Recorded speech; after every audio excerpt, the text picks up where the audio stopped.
بسم الله الرحمن الرحيم. استغفر الله من ذنب يؤرقني ويطرد النوم عن عيني ويحزنني.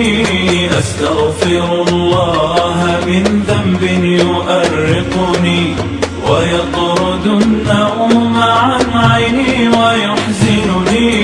أستغفر الله كيف الرب أعصيه ونعمة منه في الإكرام تغمرني. ونعمة منه في الإكرام تغمرني. عين أرى كل شيء فيه معتبر، في آية ذرة فيها تحاورني. تقول من خلق الأشياء من عدم ورتب الكون والأجرام. الحمد لله الحمد لله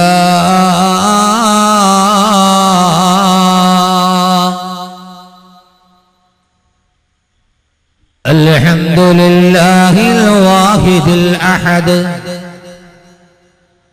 الفرد الصمد الذي لم يلد ولم يولد ولم يكن له كفوا أحد. وأشهد أن لا إله إلا الله وحده لا شريك له.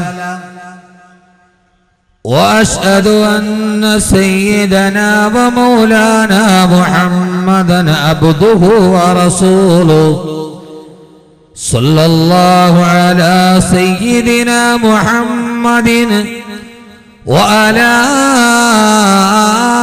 آله وصحبه وسلم تسليما كثيرا كثيرا.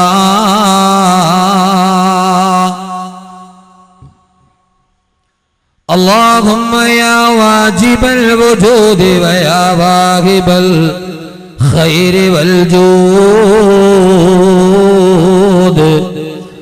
ويا غاية كل مقصود،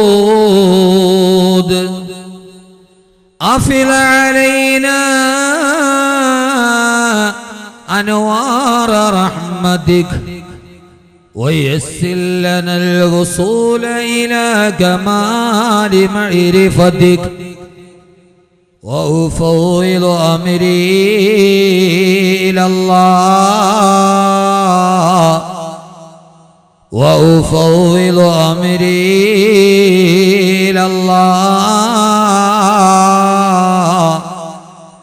وأفوض أمري إلى الله.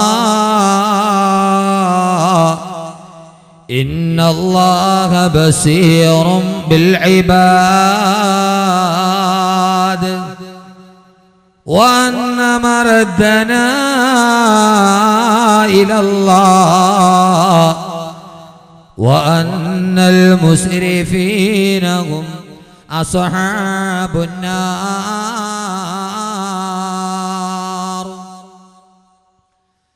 صلى الله وسلم عليك يا سيدنا يا رسول الله.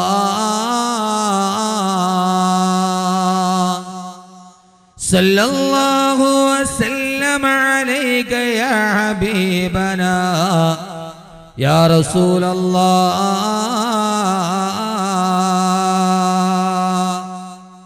بلغت الرسالة وأديت الأمانة ونصحت الأمة وكسبت الغمة وجاهدت في سبيل ربك حق جهاده وعبدت ربك حتى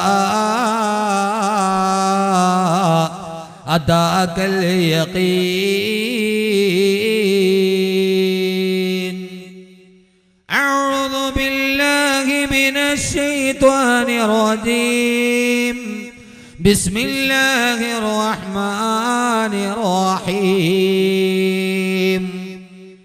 إن الذين الذين سبقت لهم منا الحسنى أولئك عنها مبعدون لا يسمعون حسيسها وهم فيما اشتهت أنفسهم خالدون لا يحزنهم الفزع الأكبر وتتلقاهم الملائكة هذا يومكم الذي كنتم توعدون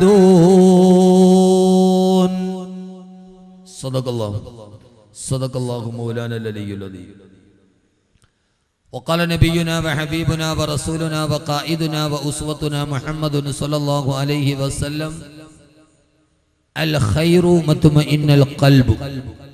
صدق رسوله النبي المصطفى الأمين عليه وعلى آله وأهل بيته أفضل الصلوات وأزكى التسليم. وحققت من يعصي سواك لفقره وجئتك محتاجا فكيف أضيع وعليك حبي يا رسول الله وعليك حبي يا رسول الله وعليك حبا يا رسول الله من نذذ العاسي صلاة الله معها تحيته سلام الله إجلال قدرك عاشقا تفخيما صلوا عليه وسلموا تسليما.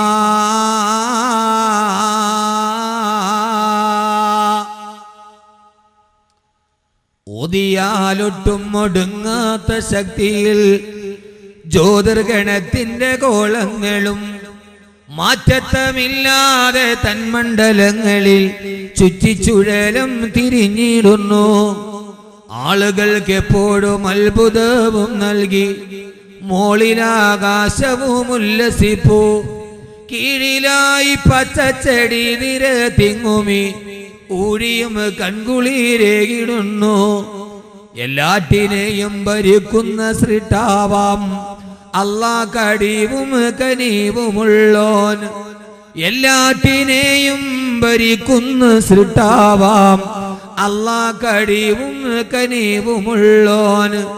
കാരുണ്യ സിന്ധുവാം അല്ലാഹുവിന് തിരു നാമത്തിലോതുന്നു ദിവ്യമാം സൂക്തികൾ. ഈ പുണ്യമായ സദസ്സിൽ സംഗമിച്ചതുപോലെ അവൻ അനുഗ്രഹീതമായ സ്വർഗീയ ആരാമത്തിലും ഉല്ലസിക്കാൻ അള്ളാഹു തൗഫീക്ക് നൽകി അനുഗ്രഹിക്കുമാറാകട്ടെ.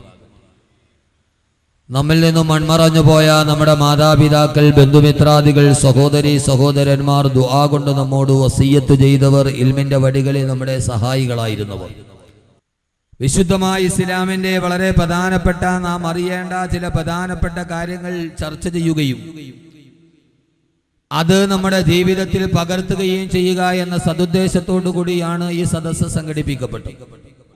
നന്മയ്ക്കു വേണ്ടി മത്സരിക്കുക എന്ന ശീർഷകത്തിന്റെ കീഴിൽ ഞാൻ എൻ്റെ പ്രഭാഷണത്തിലോട്ട് കടക്കുകയാണ്. അള്ളാഹു നാം ഏവരെയും സ്വീകരിക്കുമാറാകട്ടെ. നന്മയ്ക്കു വേണ്ടി മത്സരിക്കുക. ഒരു മത്സരം കഴിയുകയും മറ്റൊരു മത്സരത്തിന്റെ ജ്വരത്തിൽ പിടിച്ചമരുകയും ചെയ്യുന്ന ഒരു സാഹചര്യത്തിലാണ് നാം ഈ വിഷയം സംസാരിക്കുന്നത്. കഴിഞ്ഞ കുറെ നാളുകളായി ഇന്ത്യ രാജ്യത്ത് മുഴുവനും വാദകോലാഹലങ്ങളുടെ ഇടയിൽ നടത്തിയ ലോക്സഭാ തെരഞ്ഞെടുപ്പ് കഴിഞ്ഞു. ചരിത്രത്തിൽ ആദ്യമായി ഒരു രാഷ്ട്രീയ പാർട്ടി കേവല ഭൂരിപക്ഷം ഒറ്റയ്ക്ക് നേടി ഇന്ത്യ രാജ്യം ഭരിക്കുന്നു. കഴിഞ്ഞ കുറെ പതിറ്റാണ്ടുകളായി ഇന്ത്യ രാജ്യത്തിന്റെ ഭരണസിരാകേന്ദ്രം കൈയാളിയിരുന്ന രാഷ്ട്രീയ പാർട്ടി പ്രതിപക്ഷത്ത് പോലും ഇരിക്കാൻ കഴിയാത്ത രീതിയിൽ പരാജയത്തിന്റെ കൈപ്പുനീര് കുടിച്ച് മറുഭാഗത്ത് നിൽക്കുന്നു. മറ്റു ചില രാഷ്ട്രീയ പാർട്ടികൾ ആ മത്സരത്തിൽ പങ്കെടുത്തവരുടെ ആ മത്സരത്തിന് വേണ്ടി കച്ചകെട്ടി ഇറങ്ങിയവർക്ക് അവസാനം കിട്ടിയ റിസൾട്ട് പല രീതിയിലാണ്. ഒരു വിഭാഗത്തിന് വലിയ സമാശ്വാസം കേവല ഭൂരിപക്ഷത്തോടുകൂടി കുറെ നാളുകൾക്ക് മുമ്പ് 2 സീറ്റ് മാത്രമുണ്ടായിരുന്ന ഭാരതീയ ജനതാ പാർട്ടി ഒറ്റയ്ക്ക് കേവല ഭൂരിപക്ഷത്തോടുകൂടി ഇന്ത്യ രാജ്യം ഭരിക്കാൻ കഴിഞ്ഞു എന്ന റിസൾട്ട് ആ മത്സരത്തിനൊടുവിൽ അവർക്ക് കിട്ടി. കേന്ദ്രമന്ത്രിസഭ നിലവിൽ വന്ന സന്തോഷത്തോടുകൂടി ഇന്ത്യ രാജ്യത്തിന്റെ പ്രധാനമന്ത്രി കസേരയിലോട്ട് കടന്നുപോയി. എങ്കിലും ആദ്യത്തെ പാർലമെന്റ് സമ്മേളനത്തെ അഭിസംബോധന ചെയ്യാൻ പോലും കഴിയാതെ ഒരു കേന്ദ്രമന്ത്രി വിമാനത്താവളത്തിന്റെ മുമ്പിൽ പൊട്ടിത്തകർന്ന് തകർത്തുപോയി എന്നതാണ്. ആ വിജയം ആസ്വദിക്കാൻ പോലും മനുഷ്യന് അവന്റെ ജീവിതത്തിന്റെ നൈമിഷികത കൊടുത്തില്ല എന്ന ദാരുണമായ ഒരു ചരിത്രത്തിന്റെ മറുഭാഗം. ആ മത്സരത്തിന്റെ അവസാനം ഒരാൾ ഒറ്റയ്ക്ക് കയറിയപ്പോ രണ്ടാമത് നമ്മൾ കണ്ടത് ഒറ്റയ്ക്കിരുന്നവൻ പ്രതിപക്ഷത്ത് പോലും ഇരിക്കാൻ കഴിയാത്ത രീതിയിൽ തകർന്നടിഞ്ഞ മറ്റൊരാളുടെ പരാജയത്തിന്റെ റിസൾട്ടും നാം കണ്ടു.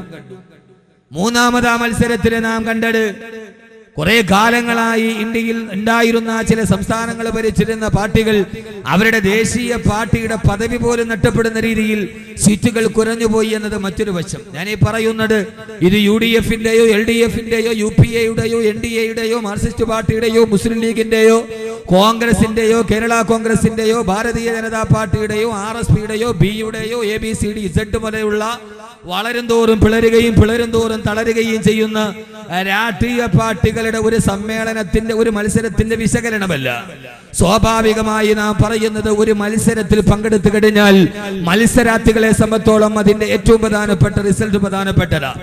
ആ മത്സരത്തിൽ കളത്തിലിറങ്ങുകയോ ഗോതയിലിരിക്കുകയോ ചെയ്യുന്നവരെ സംബന്ധിച്ചിടത്തോളം അതിന്റെ ജയപരാജയങ്ങൾ നിർണ്ണയിക്കുക എന്നത് വളരെ പ്രധാനപ്പെട്ട ഒരു ഭാഗമാണ്. ഏതായാലും ലോകസഭാ തെരഞ്ഞെടുപ്പോടുകൂടി ആ മത്സരത്തിന്റെ റിസൾട്ട് പരമാവധി പ്രകടമായി. അതാ രീതിയിൽ അതിന്റെ ഭാഗത്തോടുകൂടി മുമ്പോട്ട് പോവുകയുമാണ്. അക്കാര്യത്തിൽ നമുക്ക് ആശങ്കയില്ല. ഖുലില്ലാഹുമ്മ മാലിക്കൽ മുൽകി തുഅത്തിൽ മുൽക മൻ തശാ വതൻസിഉൽ മുൽക മിമ്മൻ തശാ വതുസിദ്ദു മൻ തശാ വതുദില്ലു മൻ തശാ ബിയദികൽ ഖൈർ ഇന്നക അലാ കുല്ലി ഷൈഇൻ ഖദീർ. അധികാരം അല്ലാഹുവേ, രാജാക്കന്മാരുടെ രാജാവ് നീയാണ്. ചിലരുടെ കയ്യിൽ നീ അധികാരം കൊടുക്കും, കൊടുത്തവരുടെ കയ്യിൽ നിന്ന് പിടിച്ചു വാങ്ങിക്കും. ചിലർക്ക് അഭിമാനം കൊടുക്കും, ചിലർക്ക് ആഭിജാത്യം കൊടുക്കും, ചിലർക്ക് അധികാരം കൊടുക്കും, ചിലർക്ക് അധികാര ഭംഗം കൊടുക്കും. ബിയദികൽ ഖൈർ, എല്ലാത്തിന്റെയും കടിഞ്ഞാൺ നിന്റെ കയ്യിലാണ് തമ്പുരാനെ. ഞങ്ങളാണോ നിങ്ങളുടെ അടിമ മാത്രമാണ്. നിന്റെ കല എന്താണോ അത് അംഗീകരിക്കാൻ ഞങ്ങൾ ബാധ്യസ്ഥരാണ് തമ്പുരാനെ. അക്കാര്യത്തിൽ ആര് ഭരിച്ചാലും ഞങ്ങൾക്ക് അക്കാര്യത്തിൽ ആശങ്കകളൊന്നുമില്ല എന്ന ഒരു മാനസികാവസ്ഥയിലാണ് ഇസ്ലാമിക സമൂഹമുള്ളത്. രണ്ടാമത്തെ മത്സരം എന്റെ പ്രിയപ്പെട്ട സഹോദരങ്ങളെ, ഒരു മത്സരം കഴിഞ്ഞു. നന്മയ്ക്ക് വേണ്ടി മത്സരിക്കുക എന്ന ശീർഷകത്തിന്റെ രണ്ടാമത്തെ മത്സരം വേൾഡ് കപ്പ് നടക്കുകയാണ്. മലപ്പുറം ജില്ലയിലും കോഴിക്കോട് ജില്ലയിലും മിനി വേൾഡ് കപ്പുകൾ നടക്കാൻ തുടങ്ങി. എല്ലാവരുടെയും കാണുന്ന മലപ്പുറം ജില്ലയിലെ മുക്കുകളിലും പള്ളികളുടെ മുമ്പുകളിലും പോലും ബ്രസീലിന്റെയും അർജന്റീനയുടെയും പോർച്ചുഗലിന്റെയും ജർമ്മനിയുടെയും ഫ്രാൻസിന്റെയും ഒക്കെ ദേശീയ പതാകകളുമായി മാപ്പിള മക്കുകൾ ജുമാ നമസ്കാരത്തിന്റെ സമയത്ത് പോലും സിന്ദാബാദ് വിളിക്കാൻ തുടങ്ങി. എല്ലാവരെയും ബ്രസീലിയൻ ഫുട്ബോൾ ചരം ഒരു ഏറ്റവും വലിയ മത്സരം. ആ മത്സരത്തിന്റെ കഥ തന്നെ ബ്രസീലിൽ 10 ലക്ഷം വേശ്യകളെയാണ് ഇപ്രാവശ്യം ലോകകപ്പിന് മുമ്പ് അവതരിപ്പിക്കപ്പെട്ടത്. അപ്പൊ പിന്നെ അവിടെ നടക്കുന്നത് പന്ത് കളിയാണോ വേറെന്തെങ്കിലും ആണോ എന്ന് നമ്മൾ മനസ്സിലാക്കിക്കൊള്ളുക. പന്തിന്റെ സെന്റർ ഫോർവേഡ് പന്ത് തട്ടുന്നതിന് മുമ്പേ 10 ലക്ഷം വേശ്യകളെയാണ് ബ്രസീലിൽ ഇറക്കുമതി ചെയ്തത് ഈ പ്രാവശ്യത്തെ വേൾഡ് കപ്പിൽ. കഴിഞ്ഞ പ്രാവശ്യം അധികം ഇറക്കുമതി ചെയ്യേണ്ടി വന്നില്ല. കാരണം ഏറ്റവും കൂടുതൽ വേശ്യകളെ കയറ്റുമതി ചെയ്യുന്ന രാജ്യത്തിലാണ് കഴിഞ്ഞ പ്രാവശ്യം വേൾഡ് കപ്പ് നടന്നത് എന്നതുകൊണ്ട് 10 ലക്ഷം വേശ്യകളെ ഇറക്കുമതി ചെയ്ത വേൾഡ് കപ്പിന്റെ ചൂടും ചൂരും തങ്ങളുടെ നെഞ്ചിലേറ്റി മലപ്പുറത്തെയും കോഴിക്കോടിലെയും ഫുട്ബോൾ ഭ്രാന്തന്മാരായ നമ്മുടെ ചെറുപ്പക്കാർ എല്ലായിടത്തും കഴിഞ്ഞ നബിദിനത്തിന് കെട്ടിയ കൊടിയൊക്കെ അടിച്ച് താഴെ ഇറക്കി. അവിടെയൊക്കെ ഇപ്പൊ ബ്രസീലിന്റെ കൊടിയ. ചില മഹല്ലുകളുടെ മുമ്പിൽ എഴുതിയിരിക്കുന്നത് ഇതൊരു ബ്രസീലിയൻ മഹല്ലാണെന്നാണ്, ചിലത് അർജന്റീനയുടെ മഹൽ. പല പള്ളികളിലും ഇമാമ് മെസ്സിയും മഹ്മൂമ് നെയ്മറുമാണ്. മിക്ക പള്ളികളിൽ ഇപ്പൊ പോയി കണ്ടാൽ ഇമാമ് മെസ്സിയും മഹ്മൂമ് നെയ്മറുമാണ്. കാരണം ഇമാമ് നിൽക്കുന്നവന്റെ ടീഷർട്ടിന്റെ പുറകിൽ മെസ്സിയ, മഹ്മൂമ് നിൽക്കുന്നവന്റെ ടീഷർട്ടിന്റെ പുറകിൽ നെയ്മർ എന്ന് എഴുതിയിട്ടുണ്ടാവും. മിക്കടത്ത് ഇമാമ് മെസ്സിയും നെയ്മറും റൊണാൾഡോയും ഒക്കെയായി ഒരു വലിയ മത്സരത്തിന്റെ ചൂടും ചൂരുമായി ഞാൻ ഇന്നലെ വാതിന് പോയ സ്ഥലത്ത്, അത് ഞങ്ങളുടെ കൊല്ലം ജില്ലയിലാണ്, ആലപ്പുഴ ജില്ലയിൽ, അവിടെ ചെന്നപ്പോൾ എഴുതി വെച്ചിരിക്കുന്നു ഇതൊരു അർജന്റീനിയൻ ഗ്രാമമാണ്. ആ ഗ്രാമം തന്നെ അവർ അർജന്റീനയാക്കി. ഇവിടെ എല്ലാവരും അർജന്റീനയുടെയും ബ്രസീലിന്റെയും ദേശീയ പതാകയുമായി മലപ്പുറത്തെ മാപ്പിള മക്കൾ ആ പതാകയും ചുഴറ്റിക്കൊണ്ട് മഹലിന്റെ മുമ്പിലൂടെ നടക്കുക. യഥാർത്ഥത്തിൽ ബ്രസീലും അർജന്റീനയും ഒരു മുസ്ലിം രാഷ്ട്രമാകാതിരുന്നത് അള്ളാഹു കാത്തു, അല്ലെങ്കിൽ നിങ്ങൾ എപ്പോഴേ ഭീകരവാദികളായേന്. ആ പതാകയും കൊണ്ട് നടന്ന നിങ്ങൾ എന്നേ മലപ്പുറംകാര് ഭീകരവാദിയായേന്. അതൊരു മുസ്ലിം രാഷ്ട്രമായിരുന്നെങ്കിൽ.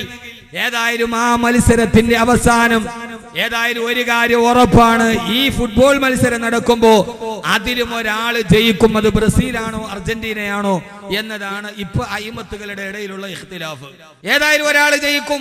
കഴിഞ്ഞ വെള്ളിയാഴ്ച മലപ്പുറം ജില്ലയിലെ ഒരു പള്ളിയുടെ മുമ്പിൽ ജുമാ നമസ്കാരം കഴിഞ്ഞപ്പോൾ പ്രത്യക്ഷപ്പെട്ട ഫ്ലെക്സ് ബോർഡ്, പള്ളിയിലെ മൂല്യാര് പലതും പറയും, പക്ഷേ കപ്പ് ബ്രസീലിന് തന്നെ എന്നാണ് മലപ്പുറം ജില്ലയിലെ പള്ളിയുടെ മുമ്പിലെ ഫ്ലെക്സ് ബോർഡ്. അന്നത്തെ ജുമയ്ക്ക് ഖത്തീബ്, മഹലിലെ ഖത്തീബ് ഈ ചെറുപ്പക്കാരെ ഫുട്ബോൾ ഭ്രാന്തിനെതിരെ സംസാരിച്ചു. ജുമാ കഴിഞ്ഞിറങ്ങിയ ചെറുപ്പക്കാര് വെറുതെ വിട്ടില്ല. അവർക്ക് വാശിയായി, എന്റെ ഉമ്മാനെ വാപ്പാക്ക് കെട്ടാങ്കിൽ വാപ്പാടെ ഉമ്മാനെ എനിക്കും കെട്ടാം, അതായി വാശി. ആ വാശിയിൽ അവർ പോയി ഫ്ലെക്സ് അടിച്ചു, പള്ളിയുടെ മുമ്പിൽ കെട്ടിവെച്ചു.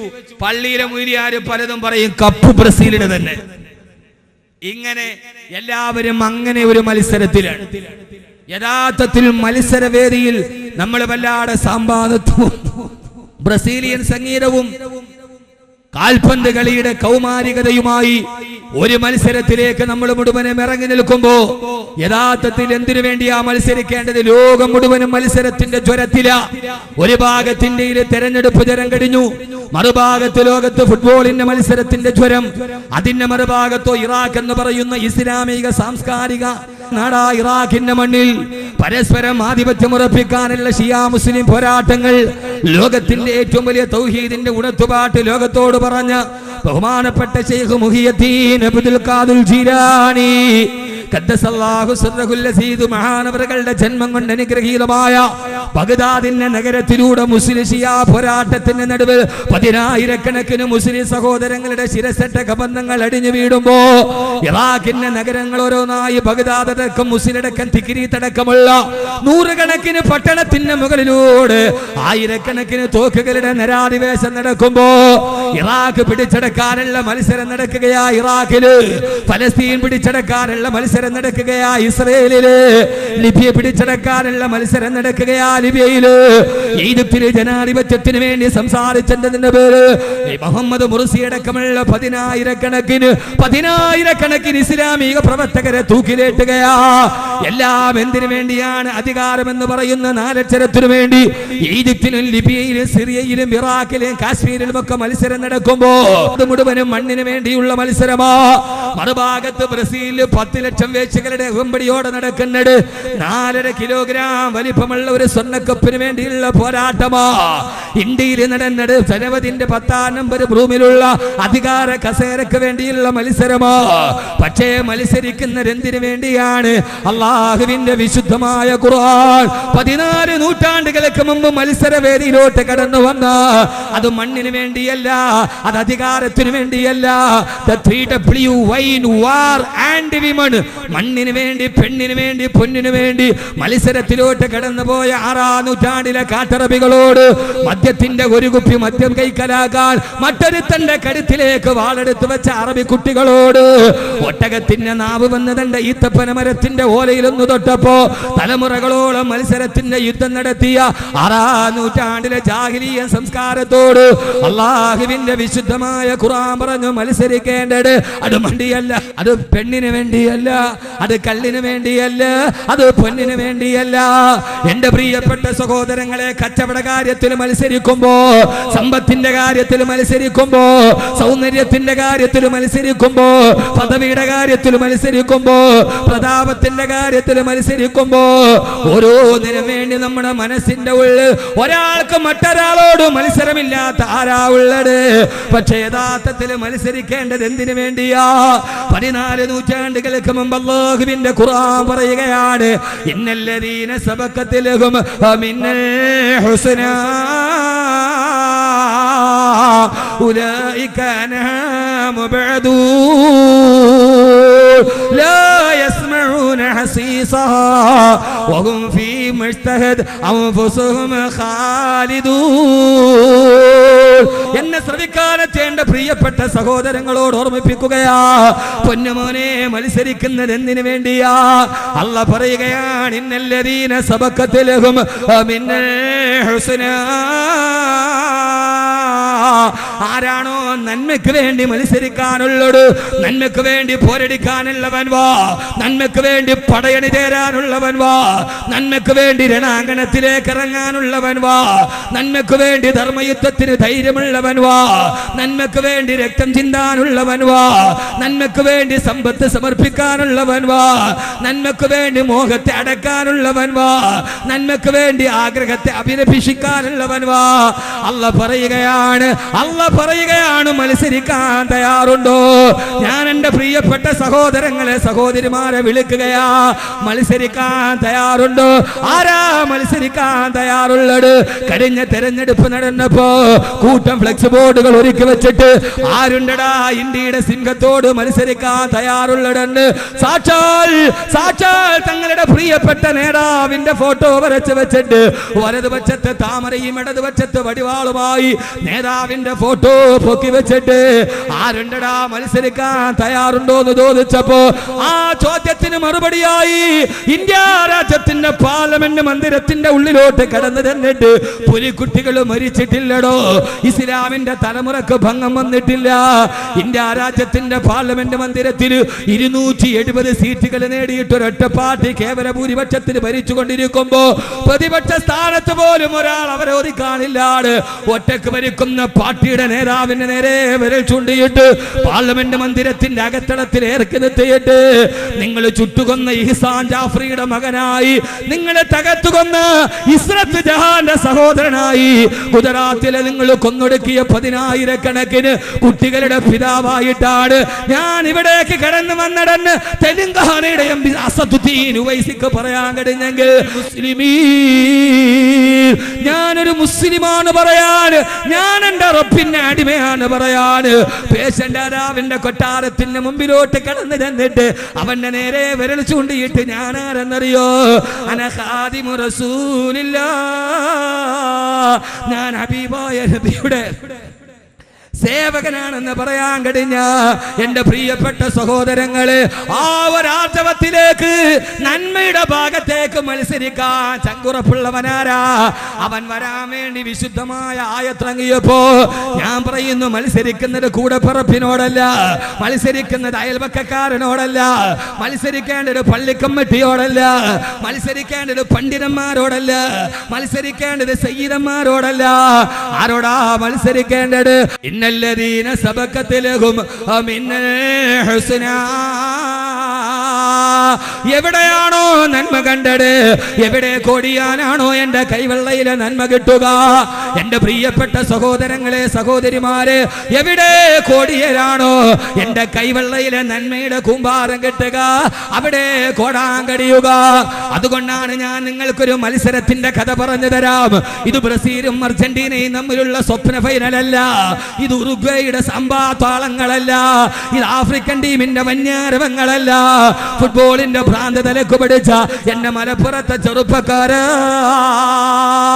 1000 കക്കാക്ക് അര മെസ്സി എന്ന് ഫ്ലെക്സോട് എടുത്ത് വെച്ച എന്റെ പ്രിയപ്പെട്ട മുസ്ലിം ചെറുപ്പക്കാര്, ഓരോ ഫ്ലെക്സ് ബോർഡിലും കണ്ടിടണ്ട 1000 കക്കയ്ക്ക് പകരം അര മെസ്സി എന്നാണ് പറഞ്ഞത്, 1000 കോഴിക്ക് പകരം അരക്കാട എന്ന് പറഞ്ഞതുപോലെ ഏറ്റവും വലിയ പരസ്യം വന്നു, 1000 കക്കയ്ക്ക് പകരം അര മെസ്സി മതി എന്ന്. പൊന്നുമോനെ, അതിനേക്കാൾ വലിയ മത്സരം നടന്ന ഈ മത്സരം നടക്കുന്നത് ബ്രസീലിലെ റിയോ ഡി ജനീറയിലല്ല, അവിടുത്തെ പച്ചപ്പരവതാനി വിരിച്ച ഫുട്ബോൾ മൈതാനത്തിലല്ല. ഈ മത്സരം നടക്കുന്നത് എവിടെയെന്നറിയോ? ആ ഫുട്ബോൾ മൈതാനത്തിന്റെ 10,000 അംശം വലിപ്പമില്ലാത്ത ഈത്തപ്പന മരത്തിന്റെ ഓലകള് ചാരി വെച്ച ഹബീബായ മുത്തിന്റെ മസ്ജിദുൻ നബവി, മദീന നഗരത്തിലെ മസ്ജിദുൻ നബവിയിൽ ഒരു മത്സരം നടക്കുകയാണ്. ആരാ മത്സരത്തിന്റെ റഫറി ആരെന്നറിയോ? ഈ ലോകത്തെ തന്നെ നിയന്ത്രിക്കാൻ കഴിഞ്ഞ ആദർശ സത്തേ ആമിനയുടെ മുത്തേ ആദരവായ പ്രവാചകൻ നബി മുഹമ്മദ് മുസ്തഫ. സല്ലല്ലാഹു അലൈഹി വസല്ലമയാണ്. ആരാ മൈതാന മധ്യത്ത് കിടക്കുന്ന മിഡ്ഫീൽഡർമാരാരാ? തന്റെ മുമ്പിൽ നിൽക്കുന്ന ആയിരക്കണക്കിന് സഹാബത്തിനോട് അല്ലാഹുവിന്റെ റസൂൽ പറഞ്ഞു, സഹാബ, യുദ്ധം നടക്കാൻ പോവുകയാ. എതിരാളികൾ ഇസ്ലാമിനെ തകർക്കാൻ മുൻപന്തിയിൽ നിൽക്കുകയാണ്. ഇസ്ലാമിന്റെ നിലനിൽപ്പ് പോലും ഭീഷണിയില്ല. ഇസ്ലാമിന് വേണ്ടി കൊടുക്കാൻ ഒരു നാണയം പോലും കയ്യിലില്ല. ആരാ അല്ലാഹുവിന്റെ ദീനിന് വേണ്ടി സഹായിക്കുന്നത്? ആരാണ് അല്ലാഹുവിന്റെ ദീനിന് വേണ്ടി സഹായിക്കുന്നത്?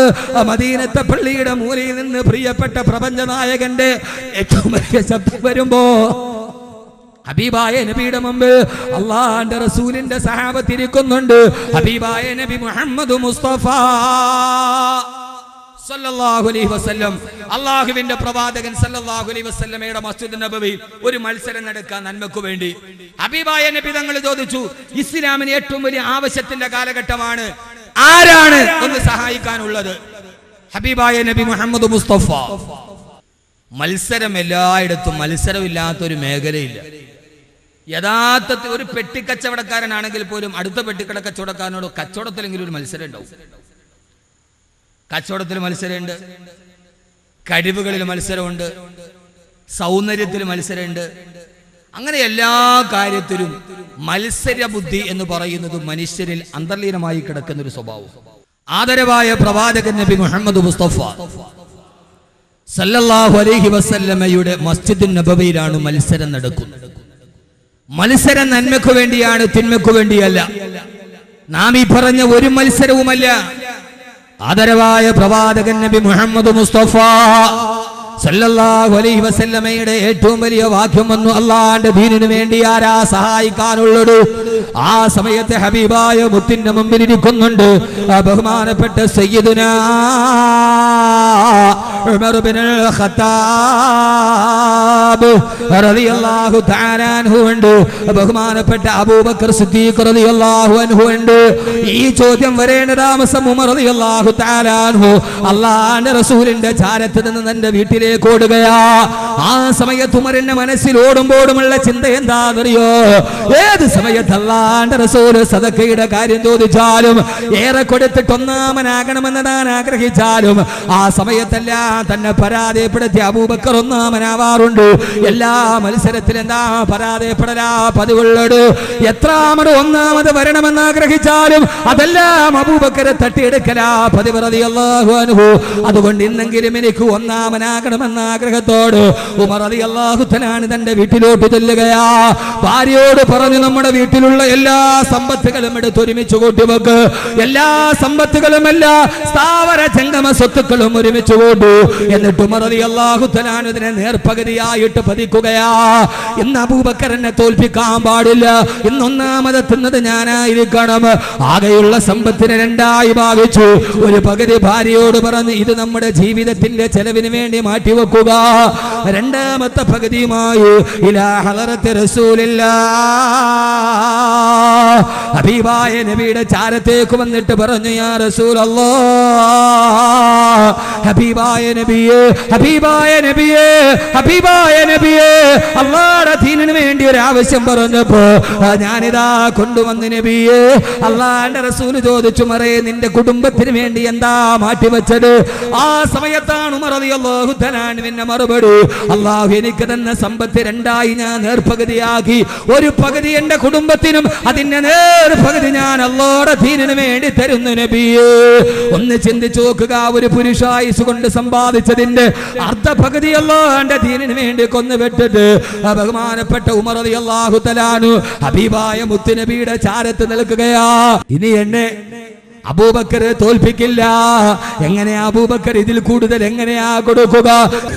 താൻ കൊടുത്തത് ഞാനാണ് ഇന്ന് ജയിച്ചത് എന്ന ആഗ്രഹത്തോട് ഉമർ റളിയല്ലാഹു തആല ഹബീബായ നബിയുടെ ചാരത്ത് ഇന്ന് തന്നെ ആര് തോൽപ്പിക്കില്ല, ഈ മത്സരത്തിൽ താൻ ജയിച്ചു എന്ന ആഗ്രഹത്തോടെ നിൽക്കുമ്പോഴാ അതാ മറുഭാഗത്ത് നിന്നൊരു മനുഷ്യൻ മടന്നു വരുന്നുണ്ട്.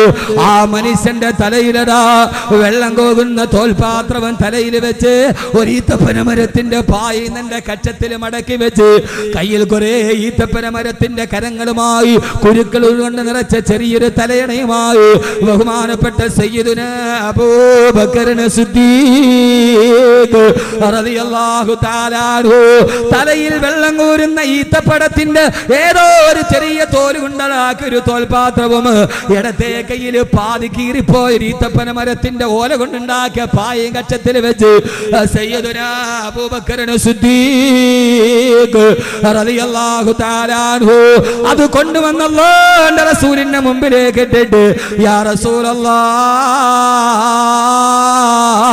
അങ്ങ് അല്ലാഹുവിന്റെ ദീനിനു വേണ്ടി ചോദിക്കുമ്പോ തരാൻ എന്റെ കയ്യിൽ ഇതാണ് നബിയെ ഉള്ളത്.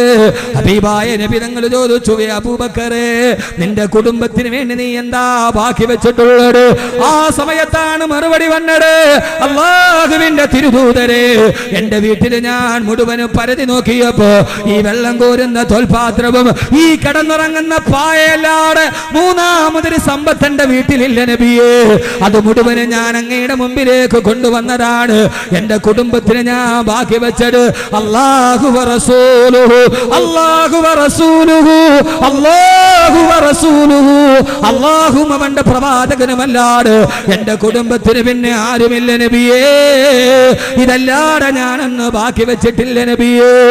ആ സമയത്താണ് ഉമർ റളിയല്ലാഹു തആല പൊട്ടിക്കരഞ്ഞത്. അബൂബക്കറേ അബൂബക്കറേ നിന്നെ തോൽപ്പിക്കാൻ ലോകത്തൊരാൾക്ക് കഴിയില്ല അബൂബക്കറേ. ഈ മത്സരത്തിലും വിജയിച്ചത് നീയാ. എന്റെ പ്രിയപ്പെട്ട സഹോദരങ്ങളെ കൊടുത്തു കൊടുത്തു കൊടുത്തു കൊടുത്തു അവസാനം ആരാ? അബൂബക്കർ റളിയല്ലാഹു അൻഹു ആരാ? ഒരു മാസം 40,000 സ്വർണ്ണ നാണയം വരുമാനമുള്ള മക്ക കണ്ട ഏറ്റവും വലിയ കച്ചവടക്കാരനാണ് സയ്യിദുനാ അബൂബക്കർ സിദ്ദീഖ് റളിയല്ലാഹു തആല അൻഹു. ആ മനുഷ്യൻ അല്ലാഹുവിന്റെ ദീനിനു വേണ്ടി കൊടുത്തു കൊടുത്ത അവസാനം സ്വന്തം വീട്ടില് വെള്ളം കോരുന്ന തോൽപാത്രം പോലും കൊണ്ടുവന്ന് കൊടുത്തപ്പോ ഈ മത്സരത്തെ കുറിച്ചാണ് ഖുർആൻ പറഞ്ഞത്. ഇന്നല്ലദീന സബഖത് ലഹും മിനൽ ഹുസ്നാ ഇന്നല്ലദീന സബഖത് ലഹും മിനൽ ഹുസ്നാ. നന്മയ്ക്ക് വേണ്ടി മത്സരിക്കുക, നല്ലതിനു വേണ്ടി മത്സരിക്കുക. തിന്മയ്ക്ക് വേണ്ടിയുള്ള മത്സരമല്ല. ഈ തിന്മയ്ക്ക് വേണ്ടി, കൊലപാതകത്തിനു വേണ്ടി, കള്ളത്തിനു വേണ്ടി, പലിശയ്ക്ക് വേണ്ടി, പെണ്ണിന് വേണ്ടി, കള്ളിന് വേണ്ടിയുള്ള മത്സരം, ഈ ദുനിയാവിന് വേണ്ടിയുള്ള മത്സരം, ആ മത്സരം തിന്മയ്ക്കുള്ള മത്സരമാണ്. അതിലേക്ക് പോകല്ലേ മക്കളെ, അതിലേക്ക് പോകല്ലേ ചെറുപ്പക്കാരാ. ഇന്നല്ലദീന സബഖത് ലഹും മിനൽ ഹുസ്നാ. മത്സരിക്കുക നന്മയ്ക്ക് വേണ്ടി, എന്നിട്ട് ഒന്നാമനാവാൻ ശ്രമിക്കുക. അല്ലാഹു നമ്മെ എല്ലാവരെയും ഒന്നാമതെത്തിക്കട്ടെ. അല്ലാഹു നമ്മളെ ഒന്നാമതെത്തിക്കട്ടെ. ഈ നന്മയുടെ മത്സരം, ഇതിനെക്കുറിച്ചാണ് ഖുർആൻ പറഞ്ഞത്. ഇന്നല്ലദീന സബഖത് ലഹും മിനൽ ഹുസ്നാ. അങ്ങനെ മത്സരിക്കാൻ കഴിയണമെങ്കിൽ മത്സരിക്കുന്നവർക്ക് ചില യോഗ്യത വേണം. എല്ലാവർക്കും മത്സരിക്കാൻ പറ്റുമോ? മത്സരിക്കാൻ എല്ലാവർക്കും യോഗ്യത കിട്ടും. എന്നാ പിന്നെ ലോകകപ്പ് എല്ലാ ടീമും കയറണ്ടേ?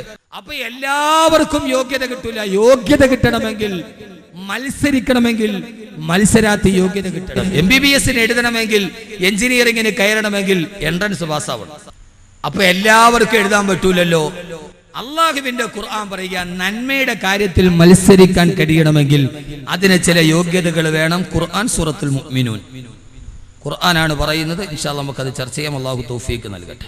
ആ മത്സരിക്കാനുള്ള യോഗ്യത ഇൻഷാ അല്ലാഹ് ഇന്ന് ഇവിടെ നിന്ന് നേടി നമ്മുടെ സദസ്സ് പിരിയുമ്പോൾ നമ്മുടെ സദസ്സ് ഏറ്റവും നല്ല സദസ്സായി മാറും. അള്ളാഹു സ്വീകരിക്കുമാറാകട്ടെ. ഏതാ ഒന്ന്? അള്ളാഹുവിന്റെ ഖുർആൻ പറഞ്ഞു, ഇന്നല്ലദീനഹും മിൻ ഖശിയ്യത്തി റബ്ബിഹിം മുശ്ഫിഖൂൻ والذين هم بآيات ربهم يؤمنون والذين هم بربهم لا يشركون والذين يؤتون ما آتوا وقلوبهم وجلة أنهم إلى ربهم راجعون أولئك يسارعون في الخيرات وهم لها صابقون. صدق الله مولانا العلي. അല്ലാഹുവിന്റെ ഖുർആൻ 3 യോഗ്യതകൾ പറയുകയാണ് നന്മയ്ക്ക് വേണ്ടി മത്സരിക്കാൻ. അല്ലാഹു നമുക്ക് ആ യോഗ്യത നൽകി അനുഗ്രഹിക്കട്ടെ. ഒന്ന് അല്ലാഹുവിന്റെ ഖുർആൻ പറയുന്നു, ഇന്നല്ലദീന ഹും മിൻ ഖശിയത്തി റബ്ബിഹിം മുശ്ഫിഖൂൻ. അല്ലാഹുവിനെ കുറിച്ച് ഖശിയത്ത് ഉണ്ടാവുക, പടച്ച റബ്ബിനെ കുറിച്ച് വല്ലാത്ത പേടി ഉണ്ടാവുക. ഈ ദുനിയാവിന്റെ മാസ്മരീകതയിൽ മങ്ങിപ്പോയ തിന്മകൾക്ക് വേണ്ടി പടയോട്ടം നടത്തുന്നവരോട് അല്ലാഹുവിന്റെ ഖുർആനിൽ അല്ലാഹു പറയുകയാണ്, നന്മയ്ക്ക് വേണ്ടി മത്സരിക്കാൻ നിനക്ക് കഴിയണോ?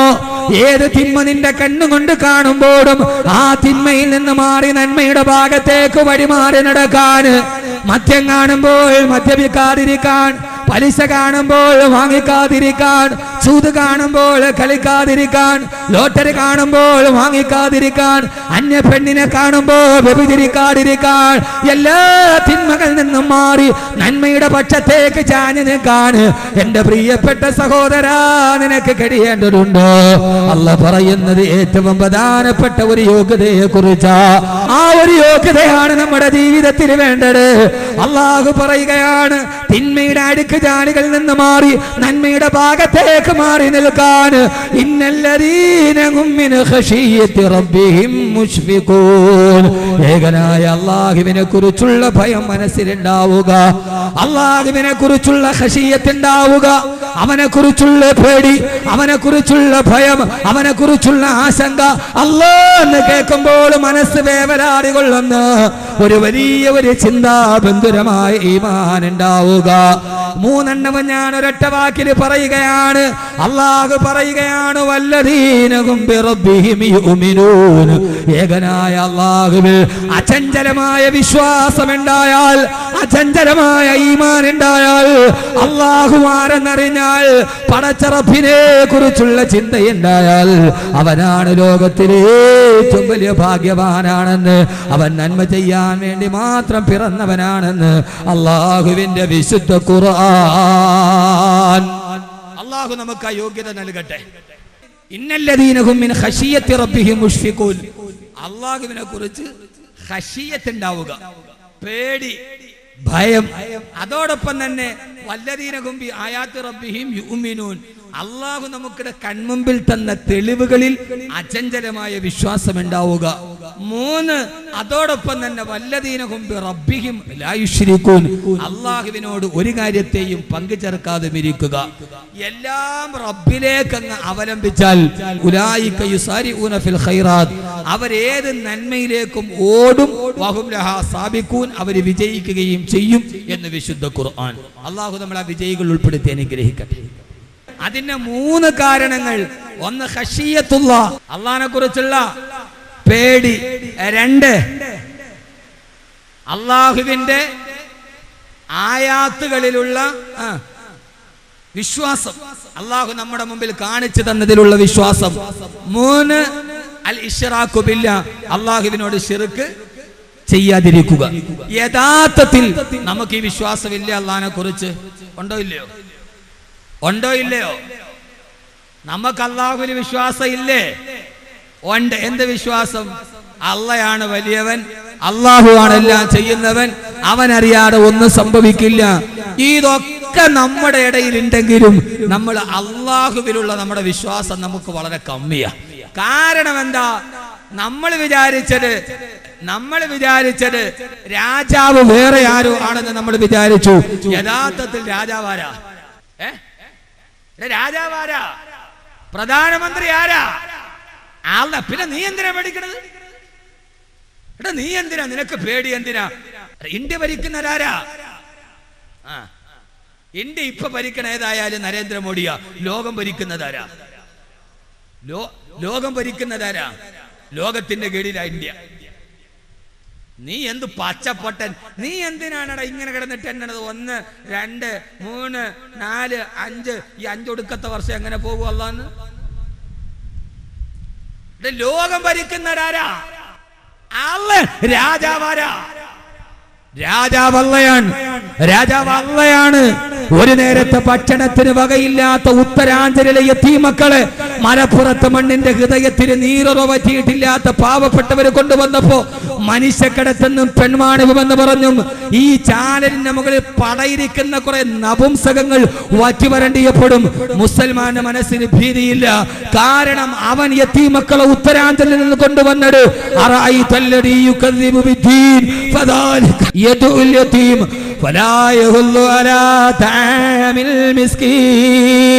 നാളെ പരലോകത്ത് ഞാൻ പടച്ചറപ്പിന്റെ മുമ്പിൽ പോയി നിൽക്കുമ്പോ ആയിരക്കണക്കിന് അനാഥരായ യതീമീങ്ങളായ മക്കൾ നിങ്ങളുടെ പരിസരത്ത് കിടക്കുമ്പോ ബീഹാറിലും ഉത്തരാഞ്ചലിലും പകൽപൂരിലുമൊക്കെ ഒരു നേരത്തെ ഭക്ഷണത്തിന് ഗതിയില്ലാതെ ഒട്ടകത്തിന്റെ ചാണകം നിന്നുന്ന ആഫ്രിക്കക്കാരെ പോലെ ആയിരക്കണക്കിന് യതീമീങ്ങൾ നിന്നപ്പോ സാമൂഹികമായും വിദ്യാഭ്യാസപരമായും സാമ്പത്തികപരമായും നിങ്ങൾ കേരള മുസ്ലിമീങ്ങൾ മുന്നിൽ നിന്നപ്പോ എന്തേ അവരെ ഒന്ന് സഹായിച്ചില്ലെന്ന് പടച്ചറപ്പ് ചോദിച്ച ആ ചോദിക്കുന്ന പരലോകത്തിന്റെ ചോദ്യത്തിന് ഉത്തരം കൊടുക്കാനാണ് മുക്കം ഓർഫനേജിൽ യതീമക്കൾ വന്നത്.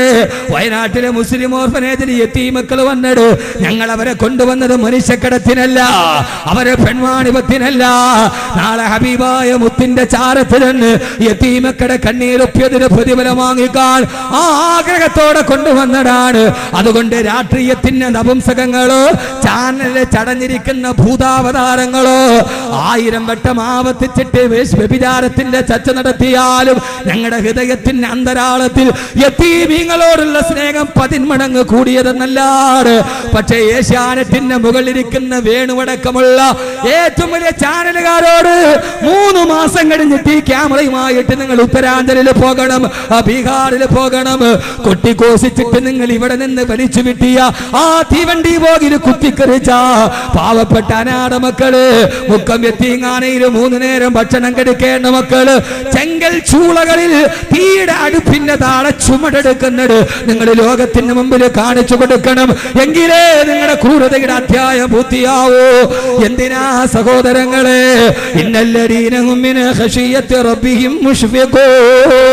എന്റെ സത്യവിശ്വാസികളോട് ഞാൻ ആത്തിച്ചു പറയുകയാ, രാജാവാരാ? രാജാവ് പടച്ച റബ്ബല്ലേ, അവനല്ലേ രാജാതി രാജനല്ലയല്ലേ? നമ്മളൊക്കെ രാജാവെന്ന് പലരെയും വിളിച്ചെങ്കിലും അവരൊന്നും രാജാവല്ലല്ലോ. നമ്മൾ ഇവിടെ പലരെ രാജാവെന്ന് വിളിച്ചെങ്കിലും അവരാരും രാജാവല്ലല്ലോ. ഖുലില്ലാഹുമ്മ മാലിക്കൽ മുൽകി തുഅ്തിൽ മുൽക മൻ തശാ വതൻസിഉൽ മുൽക മിമ്മൻ തശാ. ഓ നബിയെ, താങ്കൾ പറഞ്ഞു കൊടുക്കുക, അല്ലാഹുമ്മ മാലിക്കൽ മുൽക് തുഅ്തിൽ മുൽക മൻ തശാ. അല്ലാഹുവേ, രാജാക്കന്മാരുടെ രാജാവ് നീയാ. നീ ഉദ്ദേശിക്കുന്നവരുടെ കയ്യിൽ നീ അധികാരം കൊടുക്കും, അതുദ്ദേശിക്കുന്നവരുടെ കയ്യിൽ നിന്ന് നീ പിടിച്ചു വാങ്ങും. 2 സീറ്റുള്ളവൻ 270 കൊടുത്തത് നീയാ, 270 കൊടുത്തതിന് 40 കൊടുക്കാത്തത് നീയാ. റബ്ബേ, അധികാരം നിന്റെ കയ്യിലാ. നിന്റെ കയ്യിലല്ല അധികാരമെങ്കിൽ ഇന്ത്യ രാജ്യത്തിന്റെ കേന്ദ്രമന്ത്രി കസേരയിലിരുന്നിട്ട് ഒരു ദിവസം പോലും പാർലമെന്റ് മന്ദിരത്ത് പാർലമെന്റ് സമ്മേളനത്തെ അഭിമുഖീകരിക്കാൻ ഗോപിനാഥ് മുണ്ടേക്ക് കഴിഞ്ഞില്ലല്ലോ. അസ്രായേല് കടന്നു വന്നപ്പോ നീ അധികാരിയാവാം, അധികാര സ്ഥാനത്ത് നീ ഇരിക്കണ്ടെന്ന് പടച്ചറപ്പ് തീരുമാനിച്ചപ്പോ ഒരൊറ്റ ദിവസം ഭരിക്കുന്നതിന് മുമ്പേ അധികാരി മണ്ണിന്റെ അടിയിലേക്ക് മറന്നു പോയെങ്കിൽ അള്ളാടെ കയ്യിലാണ് എല്ലാം ഇരിക്കുന്നത്. നമ്മൾ രാജാവെന്ന് പലരെ വിളിച്ചാലും അവരാരും രാജാക്കന്മാരല്ലല്ലോ. ഡൽഹി ജുമാ മസ്ജിദ് ഉദ്ഘാടനം ചെയ്യാൻ പോകുമ്പോ ആ സമയത്ത് സ്വർണത്തിന്റെ കുതിരയുടെ മുകളിൽ കയറി പോകുമ്പോ ഇടത് ഭാഗത്തും വലത് ഭാഗത്ത് സ്വർണത്തിന്റെ കൂമ്പാരം വെച്ച് റോഡരികിൽ കാത്തു നിൽക്കുന്നവർക്ക് സ്വർണ്ണ നാണയം വാരി എറിഞ്ഞിട്ട് പോയ ആളാണ് ഷാജഹാൻ ചക്രവർത്തി. പക്ഷേ ഷാജഹാൻ എവിടെ? ഡൽഹിയിലെ ആഗ്ര മ്യൂസിയത്തില് നവരത്നങ്ങൾ പറിച്ച സ്വർണ്ണ നൂലുകൾ കൊണ്ട് നെയ്തുണ്ടാക്കപ്പെട്ട ഒരു പെണ്ണിന്റെ കുപ്പായം ഇപ്പോഴും കേടുകൂടാതെ സൂക്ഷിച്ചിട്ടുണ്ട്. ആ പെണ്ണെവിടെ? പെങ്ങളെ, സ്വർണ്ണ നൂലുകൾ കൊണ്ടാക്കിയ കുപ്പായം ഒരു കേടുമില്ലാതെ ഇപ്പോൾ സൂക്ഷിച്ചു വെച്ചിട്ടുണ്ട്. പക്ഷേ ആ കുപ്പായത്തിന്റെ ഉടമയെവിടെ? അത് മുംതാസാണ്. മുംതാസ് എവിടെ? മുംതാസ് മണ്ണിന്റെ അടിയിലായി പോയി. പിന്നെ എന്ത് രാജാവ്? നമ്മൾ പറയും രാജാവ് നീണാൾ വാഴട്ടെ എന്ന്, എന്നാ ഒരു രാജാവ് നീണാൾ വാണിട്ടില്ല താനും. അപ്പൊ പിന്നെ അവര് രാജാവാണോ? എടാ, നമ്മൾ പറയും രാജാവ് മുഖ്യമന്ത്രി നീണാൾ വാഴട്ടെ, 5 വർഷം കഴിഞ്ഞാൽ താഴെ. രാജാവ് നീണാൾ വാഴട്ടെ എന്ന ഏതെങ്കിലും രാജാവ് നീണാൾ വാണോ? ഇല്ല. ഇന്നും വാണരുളുന്നത് ഒരേ ഒരു രാജാവേ ഉള്ളൂ. ആ രാജാവാണ് അല്ലാഹു ലാ ഇലാഹ ഇല്ലാഹുൽ ഹയ്യുൽ ഖയ്യൂം. ഇന്ന് നീണാൾ വാണ രാജാവ് ഒരാളേ ഉള്ളൂ. ആ രാജാവാണ് അല്ലാഹ്. ആ രാജാവാണ് അല്ലാഹ്. വഹഖഖതു മയ്യസി സിവാകാലി ഫഖിരിഹി വജഅതുക മുഹ്താദൻ ഫകൈഫ അദീഉ. വളരെ ശ്രദ്ധിച്ച് കേൾക്കണം എന്റെ സഹോദരങ്ങൾ. അല്ലാഹുവേ അല്ലാഹുവേ, ഇതേവരെ ഞാൻ എന്റെ കാര്യങ്ങൾ മുഴുവനെ പറഞ്ഞത് പരമദരിദ്രന്മാരോടാണ്. ഞാൻ ഇതേവരെ എന്റെ സങ്കടം പറഞ്ഞത്, എന്റെ പ്രയാസം പറഞ്ഞത്, എന്റെ ആകുലതകൾ പറഞ്ഞത്, എന്റെ രോഗത്തെ കുറിച്ച് കരഞ്ഞു പറഞ്ഞത്, ഇതേവരെ ഞാൻ പറഞ്ഞത് പരമദരിദ്രന്മാരോടാണ്. അല്ലാഹുവേ, ദരിദ്രന്മാർ എന്നെ എങ്ങനെയാണ് സഹായിക്കുക?